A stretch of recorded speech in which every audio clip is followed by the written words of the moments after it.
Chiro Hustle. Sit back and learn from the greatest influencers in the profession on the world's #1 chiropractic podcast. Before we dive into this powerful episode, please remember to subscribe to our channels and give us a 5-star rating on iTunes and Spotify to continue hustling. This episode is sponsored by Imaging Services, Chiro Health USA, Chiro Moguls, Pure Chiro Notes, Titronics, doTERRA, Sherman College of Chiropractic, New Patients in a Box, the Influencer Authority Podcast Training, Mango Voice, Community Healthcare Resources, and Invisired. Let's hustle. Hey guys, welcome to episode 387 of the Chiro Hustle Podcast. I am your producer, Luke Millette, and here is your host, James Chester. So today we had the opportunity of interviewing Sabah Ali. If you want to learn how to make more money with social media, stay tuned. Welcome back. This is another episode of the Chiro Hustle Podcast. This is episode 387. I'm super pumped to have Sabah Ali on with me today.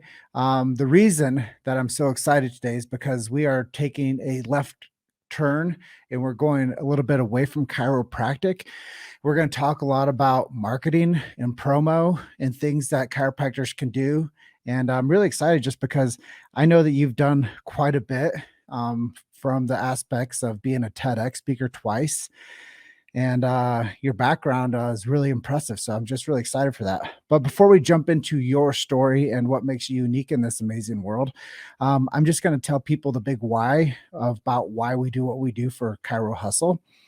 We do protect freedom of speech. I know that right now that's being infringed upon on so many different levels. So this is an outlet for people to share the truth and to be able to be themselves and to feel protected in their freedom of speech. We also support the Sacred Trust, which is something really important in the chiropractic vernacular. So go and do your favorite search engine and do BJ Palmer's Sacred Trust. And you're going to learn so much about chiropractic and why it's so important to the future of humanity.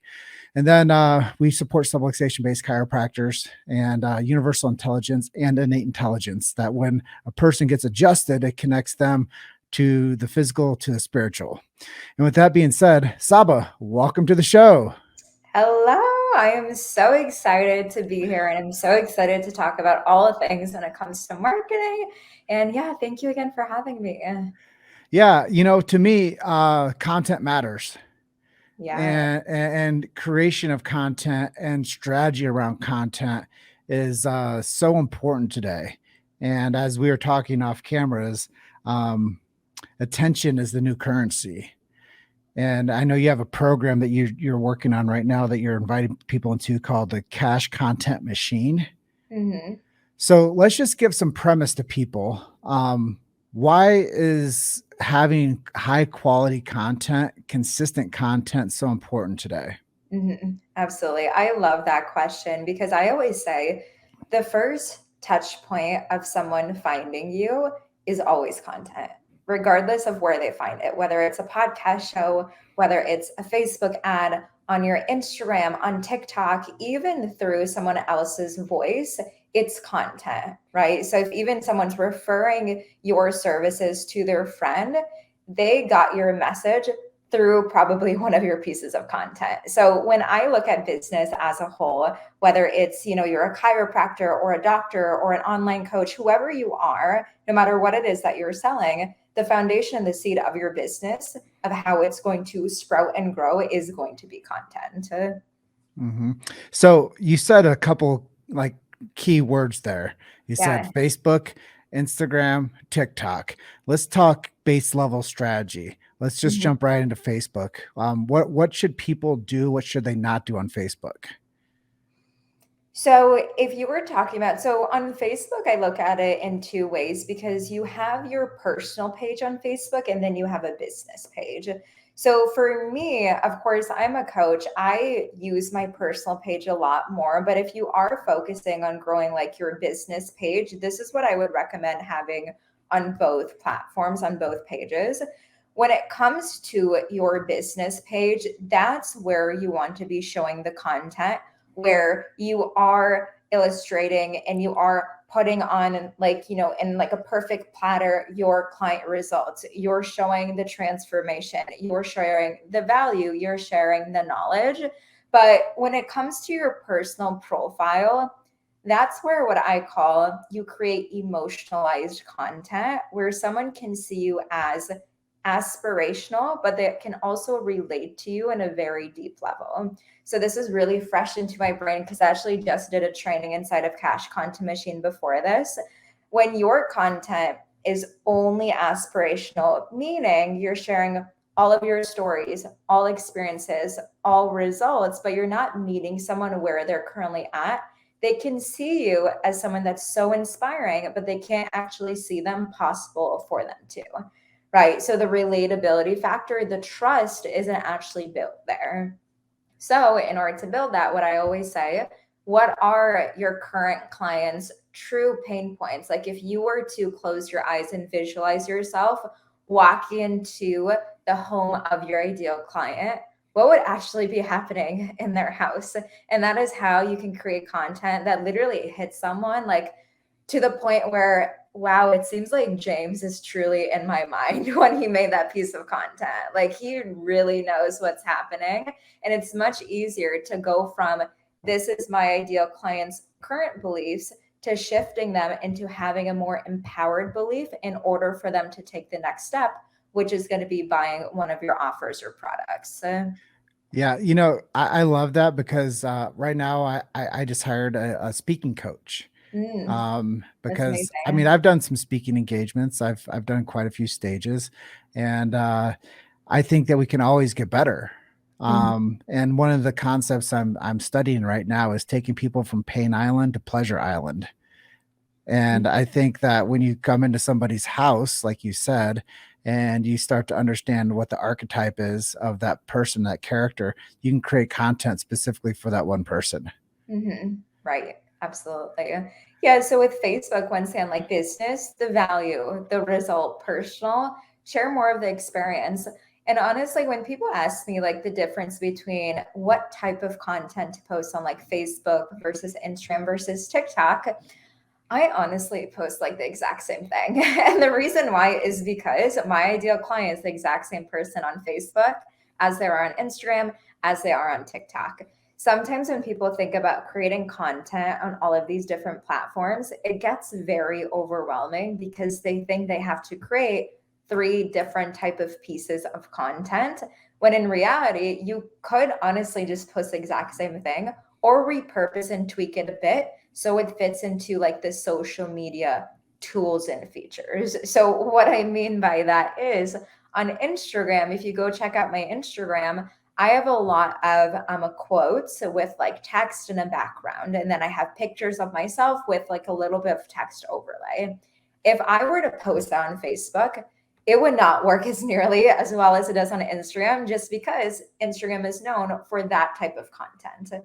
Right. So just simply knowing what type of content works on each and every single platform is going to save you so much time and like headache. Because if you're going to post exact same type on different styles, of social media, then it's just not going to work as effectively. Yeah. So let's go back to Instagram. You said Yeah.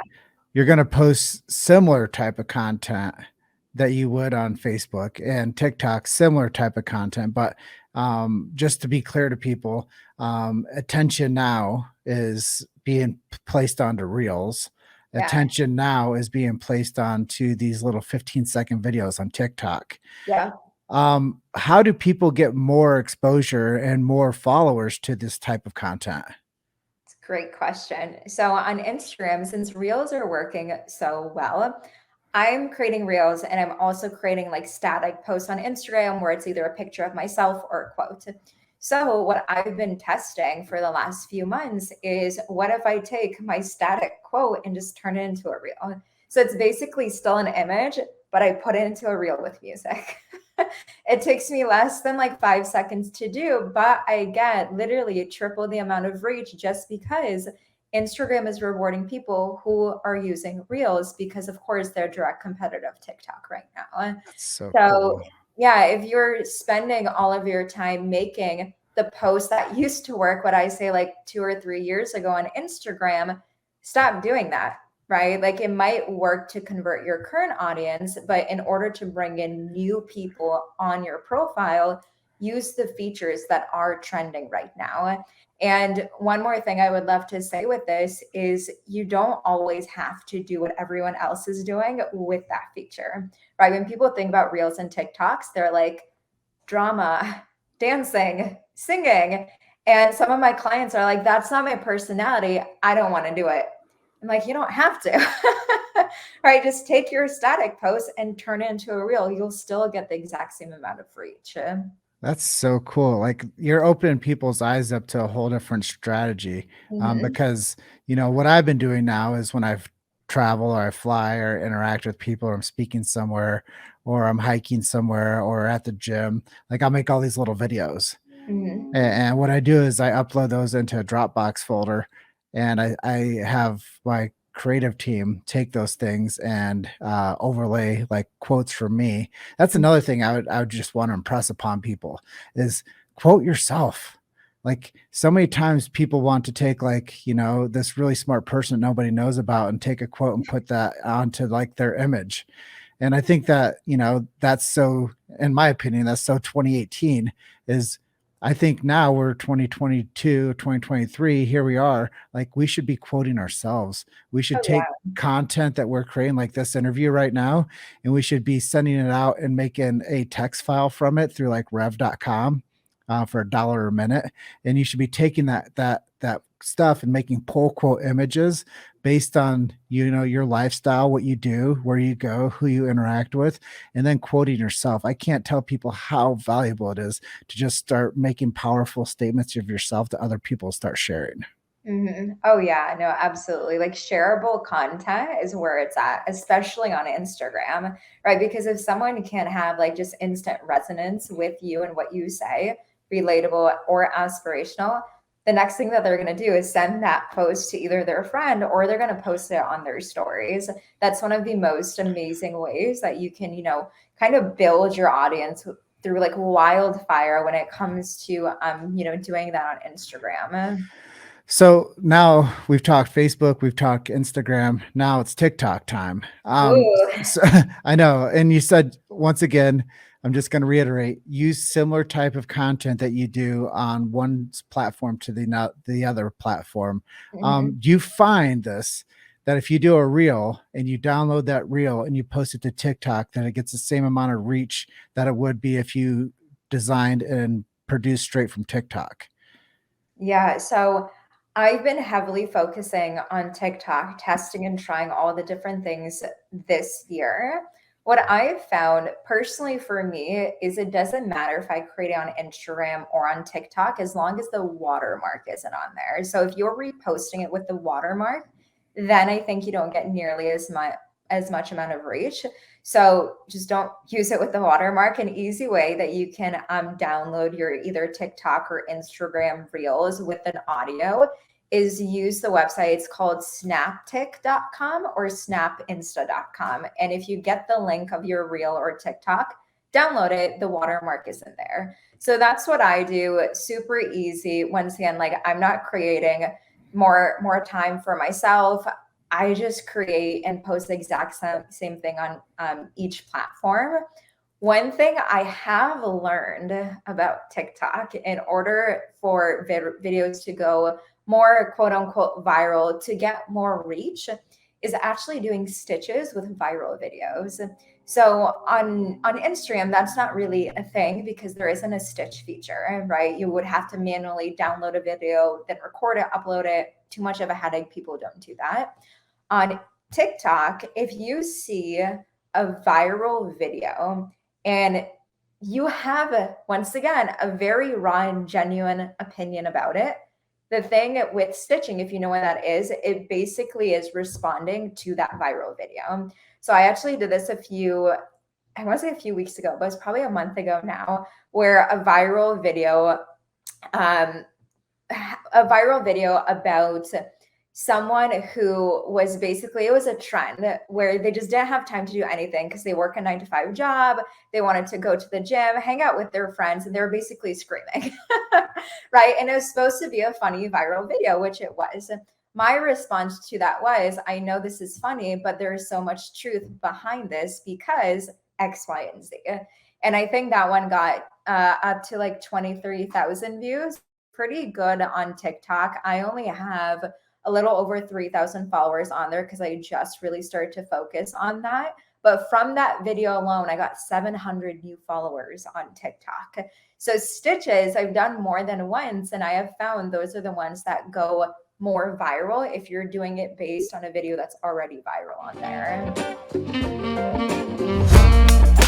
You've made it to Chiro Hustle. Sit back and learn from the greatest influencers in the profession on the world's #1 chiropractic podcast. This episode is sponsored by Imaging Services, Chiro Health USA, Chiro Moguls, Pure Chiro Notes, Titronics, doTERRA, Sherman College of Chiropractic, New Patients in a Box, the Influencer Authority Podcast Training, Mango Voice, Community Healthcare Resources, and Invisired. Let's hustle. That's really cool. It's great advice because I'm fresh into TikTok. I've been on for like maybe a week now. So it's a whole different ballgame. But the great thing about it is organic reach. Ooh, it reminds me of how it used to be on Instagram and Facebook like years ago. I think it's even better though. Oh yeah. I've seen people start new accounts literally like within the past month, and I've grown to 100,000 followers within 30 days. It's insane. So do you teach that inside of the Cash Content Machine? So what I teach inside of that program is understanding the psychology and the messaging behind content, why and when people actually buy. So I teach frameworks behind content, copy, headlines, grabbing attention, call to action, selling your offers. So you can take everything that I teach and create content in videos in TikTok. I always say there's a learning curve to every single platform. So I'm not about to create a program on how to grow your TikTok because I'm still figuring it out. But I'm a firm believer content is the same everywhere, right? It's like if you know how to grab attention, you know how to hold attention, you know how to convert them to the next stage. That's all you need to know. Mm-hmm.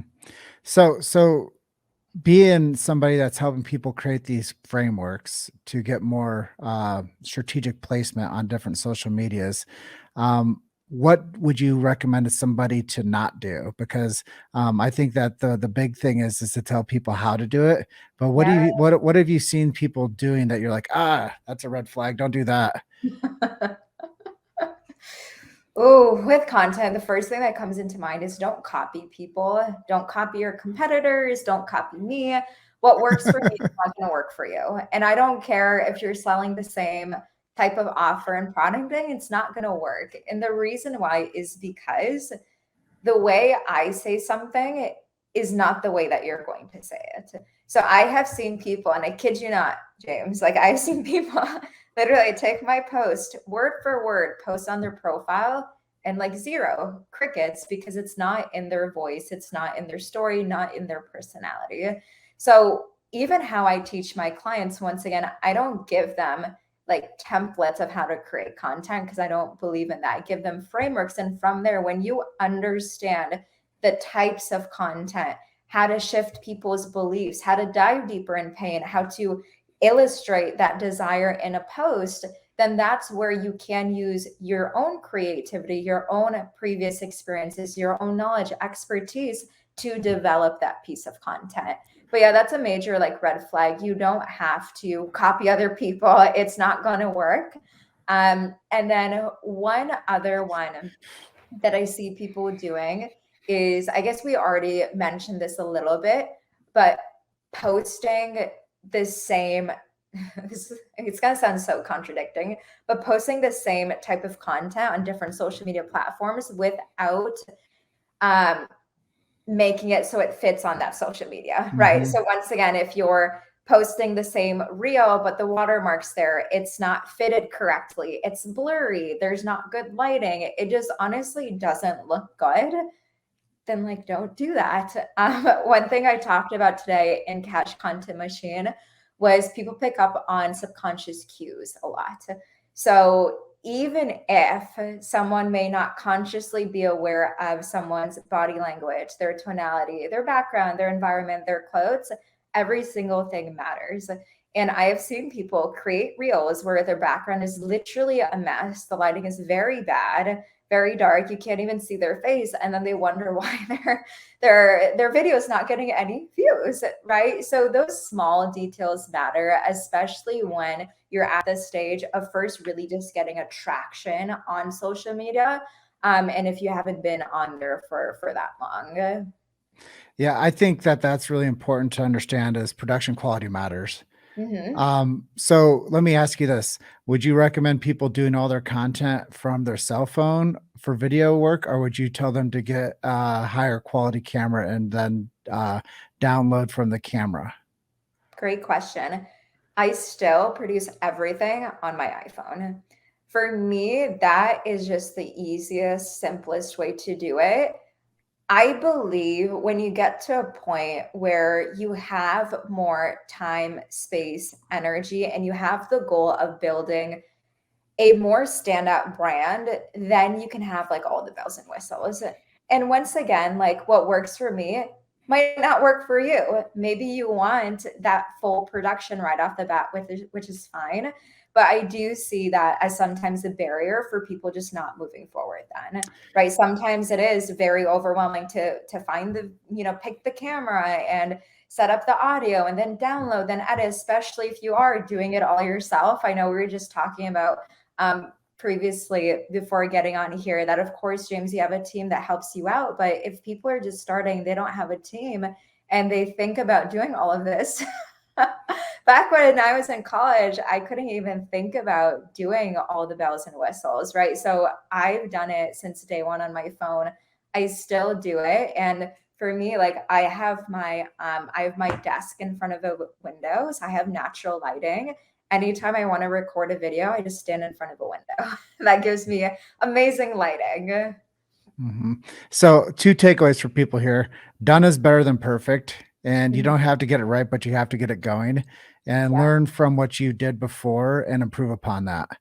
And Mhm. yes, you can create all of your content with natural lighting and a cell phone. So, really good stuff there. I kind of want to bridge more into now speaking. I know that one of the things that I believe you're very proud of with your career so far is you've been able to be a TEDx speaker twice. Talk Yeah. about the impact that that's done for you and where you are today because of that. Yeah, absolutely. So looking back, oh, I did my last TEDx. Honestly, it was, I think, like 3 years ago now. The first one I did it when I was 21 years old. And that was one of the biggest milestones I've done till this day. And honestly, it's less about having like the title of being a TEDx speaker, even though that's still amazing. That's great for branding and marketing. But for me, that was one of the first times I actually shared in detail about my story. I didn't have a talk about marketing, about business, even though that's what my entire company is about. But my talk was about reconnecting back to yourself, which is how you're actually going to move forward in life. So, my story and what I talked about during that talk was my mom passed away when I was 15. I was in a toxic, terrible 4-year relationship in high school.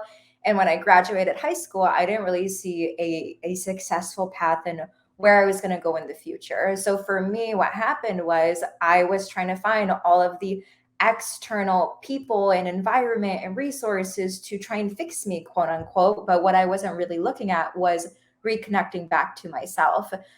So for me, it was crazy because I always thought you needed to be a speaker in order to speak at TEDx. But people that are on the board of those events, they look for ideas. They don't care if you've ever spoken on stage before. So when I learned that when I was like 20 years old, I made it a mission to find all the events, and each and every single event has a theme. Find the events that have a theme that match my idea and just simply reach out to them. So, if you have that goal to speak on TEDx specifically, You don't have to be a speaker. You don't even have to, have a business or have any accomplishments. You can literally be a nobody, even though you are somebody, and have a story and a really, really good idea to share, and just simply reach out. The first one, I just applied through the website. I followed up, I got it. And the second one was through invite from the university I graduated with. There's so much value right there for people to have some hope for their future of impacting more people, because I believe right now you and we're having impact one-to-one, Yeah. because now we're building a larger network with each other and a more of a rapport with each other. But now we're also giving this one-to-one to one-to-many, or two-to-many now. And I think that that's what I love about podcasting, is you never know how far reaching something you do or say today will have an impact on millions of lives tomorrow. That's a BJ Palmer quote. He's the developer of chiropractic. So we don't know how far reaching something that you've said today might have an impact on somebody's future career within the speaking world, within the content creation world. There's just so much impact that you're sharing with our audience today. So thank you for being on with us today. There's a lot more I have to ask you, but if somebody is a chiropractor and they wanted to get more impact with their story and get on more stages, what are some tips or strategies you might share with them? Yeah, absolutely. So if you want to get on more stages, the first thing that I would do is I would develop a one-sheeter, which is basically just your speaking profile of who you are, what would you be speaking on, your 3 to 5 speaking topics. If you have been either featured on different publications, podcast shows, or spoke on other stages, people just love to see a rundown of who you are, what you do, what you would speak on. And I would honestly find events that you do want to speak at and simply reach out through email. That's what I did for years when I was really focused on speaking on stages. I would have my one-sheeter. And if I did also have recordings of me speaking on stages or a podcast show, anywhere where someone could see me communicate, I would send that with the email. And it would simply be, hey, I noticed that you have an event coming up. I believe I'd be a great speaker. This is a specific topic, and I could talk about like point 1, 2, 3, 4. Let me know if this is a good fit. More than happy to get on a call with you. Like, it's very simple, no strings attached, short. I wouldn't send like a long paragraph about why you should be a speaker, just something really simple to get your foot in the door. Now, this is like a golden nugget that I used to teach a lot of my clients when it comes to finding events that are really aligned and also even getting paid to speak, is if you find speakers that you look up to, go to their website, and under their website, they'll have a speaking tab. In the speaking tab, usually they have, testimonials of the people that actually hired them, and they will write their name with the company that they hired them with. You can find that individual either on Google or on LinkedIn and then reach out to them that way. So usually these people that are, of course, paid to speak, if you already know that they're getting hired to speak, that's a great way that you get paid speaking engagements as well.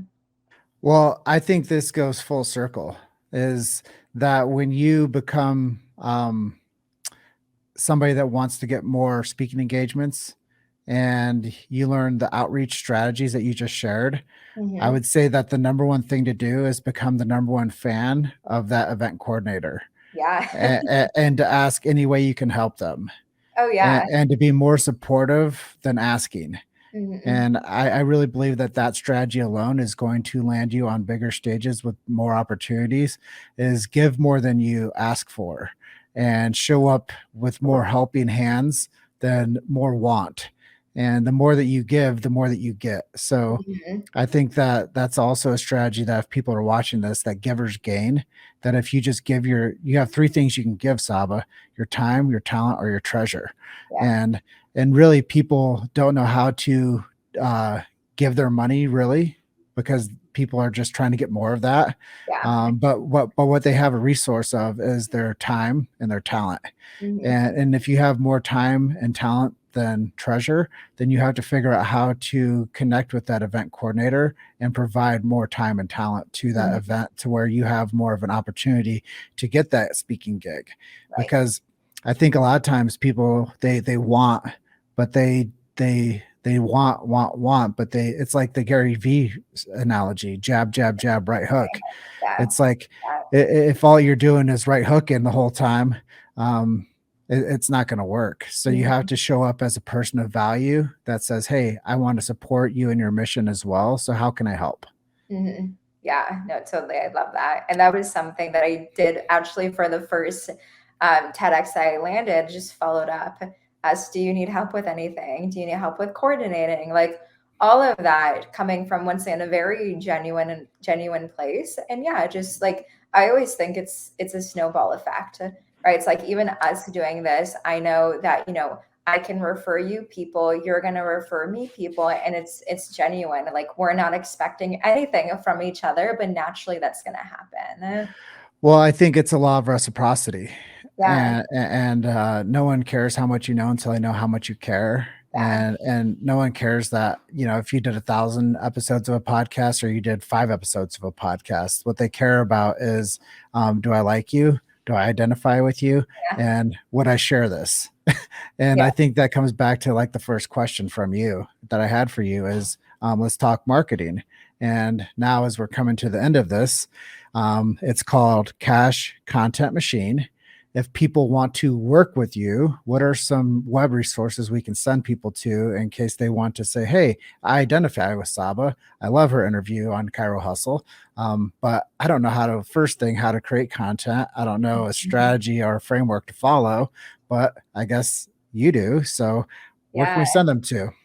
Yeah, absolutely. So I always say the best place to connect with me is on my Instagram. My handle is at the Sabah Ali, TheSabahali.